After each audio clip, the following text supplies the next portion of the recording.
Fajar Info Online. Tim penggerak PKK Sulsel menyalurkan sembako sebanyak 5.000 paket sembako yang akan dibagikan pada 15 kecamatan untuk masyarakat dampak pandemi virus COVID-19 Kota Makassar, diantaranya Kecamatan Mariso dan Panakukang Kota Makassar.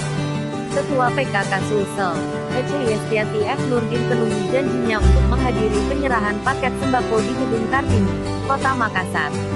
Seperti disampaikan Syamsuniar Malik dan Zulfitriani Duyanti Mustaka selaku tim tanggap cepat PKK Sulsel sehari sebelumnya, tanggal 12 April tahun 2020. Sekitar pukul 11.13 WITA, Senin, tanggal 13 April tahun 2020, Ibu Lis bersama rombongan tiba di tempat itu.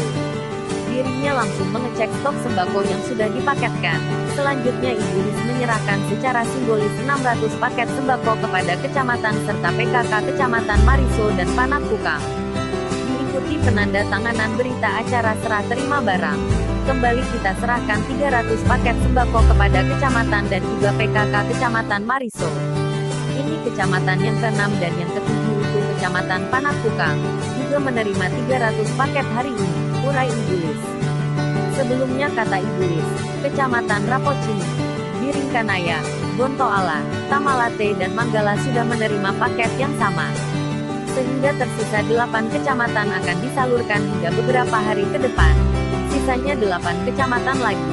Besok insya Allah 3 kecamatan menyusul. Apa yang kita lakukan dipantau langsung Dinas Sosial Provinsi Sulawesi Selatan dan diperiksa Inspektorat Provinsi Sulawesi Selatan, jelasnya. Di tempat terpisah, Zulfitriani Duyanti Mustaka, Ibu Ijul, sebagai koordinator dalam keterangannya menuturkan bahwa barang yang masuk ke gudang diperiksa, diawasi dan dipantau 2 instansi Pemprov Sulsel yakni Dinas Sosial dan Inspektorat.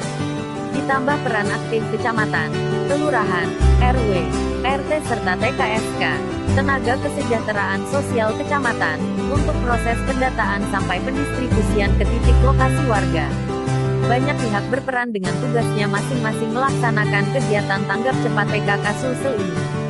Urusan data dari TKSK, RT, RW, kelurahan dan kecamatan, kemudian diverifikasi serta dikoneksikan secara online dan dicocokkan data lainnya supaya tidak terjadi penerima ganda seperti PKH, tuturnya.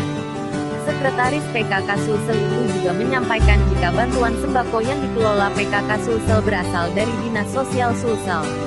Menguatkan pernyataan Ibu Lis bahwa masyarakat yang tidak ada namanya dalam daftar, tetap akan menerima bantuan yang dikelola Pemprov Sulsel di Baruga Patinaloang, di Kompleks Rumah Jabatan Gubernur Sulsel. Mari kita bersatu melawan virus COVID-19 untuk Indonesia sehat. Laporan, M. Fajar Saputra.